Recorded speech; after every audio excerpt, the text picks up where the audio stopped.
Bonjour, je suis Elisabeth Richard, je viens de la ville de Québec et j'ai été à Sciences Po à Paris pendant 3 ans, pendant lesquels j'ai fait le diplôme de Sciences Po.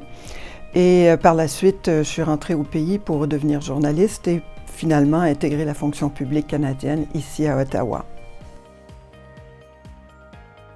Mon séjour d'études en France a fondamentalement déterminé mon parcours professionnel. D'abord parce que ça m'a donné des compétences interculturelles. Ça, c'est une compétence, une habileté qui est encore plus essentielle maintenant que quand j'ai fait mes études. Le temps qu'on passe avec des étudiants qui viennent de tous les continents, en vérité, c'était mon cas quand j'ai fait Sciences Po, et ça l'est encore plus maintenant. Et la possibilité d'échanger avec eux sur les théories, les pratiques qu'on nous enseigne dans le cursus universitaire, ça nous permet d'avoir une vision très large et très profonde en même temps de toutes ces théories, de toutes ces pratiques qu'on nous enseigne, parce qu'on voit comment elles s'adaptent, elles se mettent en pratique dans des environnements complètement différents, des cultures complètement différentes.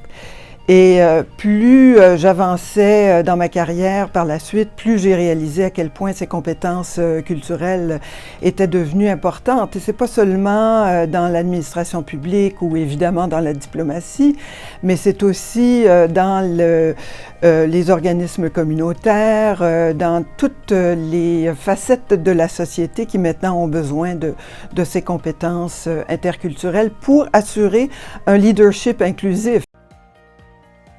Mon cas, moi, j'ai fait mes études à Paris. J'avais une vision de la France qui était très livresque.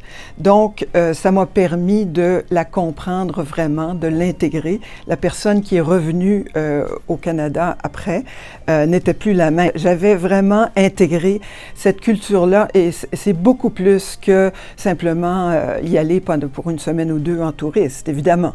Donc, ça a animé ma culture livresque, ça l'a intégrée. Et ça m'a aussi très touchée dans la mesure où il y a, dans ces villes, où il y a des très anciennes universités, comme Paris, mais ça peut être Montpellier, ça peut être d'autres villes, il y a une culture estudiantine. Je me suis fait des camarades qui durent à ce jour, des amitiés qui durent à ce jour. Et ça, c'est particulier à ces villes universitaires. J'ai assisté dans le Lot-et-Garonne à un repas de noces qui a duré 7 heures. Et je m'en suis même pas rendu compte parce qu'il y avait tellement de conversations, il y avait tellement de plats qui se succédaient, tous plus délicieux les uns que les autres. Je n'avais jamais vécu ça. La personne qui revient au pays n'est pas la même. Elle a intégré un nouveau pan de son être. Et autant l'appel du Saint-Laurent était fort pour moi, je viens de Québec, j'avais très très envie de revenir, mais la partie de moi qui avait changé aurait été orpheline si j'avais pas eu cette communauté d'alumni que j'ai trouvée en fait plus tard dans mon cheminement professionnel parce que les alumni n'étaient pas très organisés au début, mais maintenant, c'est l'occasion unique de se rassembler autour de cette plateforme, les différentes plateformes maintenant qui sont mises au service des anciens de ces écoles.